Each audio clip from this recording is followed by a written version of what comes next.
नमस्कार प्रणाम, हम शिवानी सिंह। और जैसे कि आप सबके पता बा कि हमार बड़ बहन चांदनी जी के शादी हो गई बा 24 अप्रैल के बरात रहे। तो आज शादी के बाद हमने के पहली बार भेंट भइल बा स्टूडियो में। और कुछ लोग के लागत रहे कि मतलब शादी बाद काम ना करिए मतलब हमारे साथ है, लेकिन ऐसा कोनो बात नहीं के। दीदी हमारे साथ हमेशा रही हैं। जब तक आप सबके प्यार और आशीर्वाद बाटे तब तक हमने की जोड़ी हमेशा ऐसे ही रही। और देखी शादी बाद कैसे लागत रही, बस साड़ी पहन ले बड़ी, मांग में सिंदूर पड़ल बा, गला में मंगलसूत्र पड़ल बा, हरकत बा सब हुए बा। और ये रिकॉर्डिस्ट भैया हेलो करो भैया, और वो वाला भैया हेलो करो भैया। और ये सोना है बेटे, को गाना गाओ तो ब्लॉग स्टार्ट कर लो।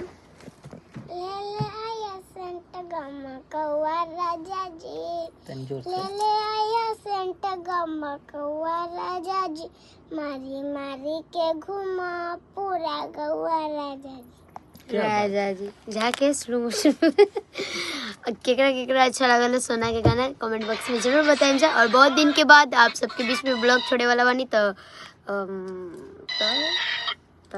हाँ तो सॉरी। और अब शादी ब्याह में बिजी रहनी है तब ब्लॉग छोड़ना पाता नहीं जा, कोशिश करम कंटिन्यू आप सबके बीच में ब्लॉग जा।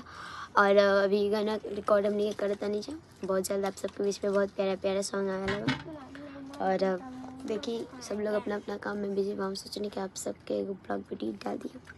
ये तो नहीं कुछ बोलो, शादी को कितना खुशी होता है बोल। शर्माती है लेकिन बहुत ठीक बा। हम सुननी कि ताड़ी ओड़ी पी के बहुत कुछ भइल बा। तो आप सबके अब सब परिवार बन जा, सब जाने के हक बाटे आज।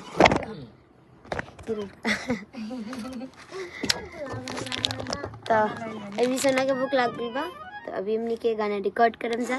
और मैं क्या ही बोलूँ अब, थैंक यू सो मच इतना प्यारा आशीर्वाद देवे के। और वीडियो के थ्रू ही बोल देता नहीं, जितना भी लोग शादी में आए रहे ओकरा खातिर बहुत बहुत धन्यवाद। आप हमें इनके इतना सारा प्यारा आशीर्वाद देवे खातिर।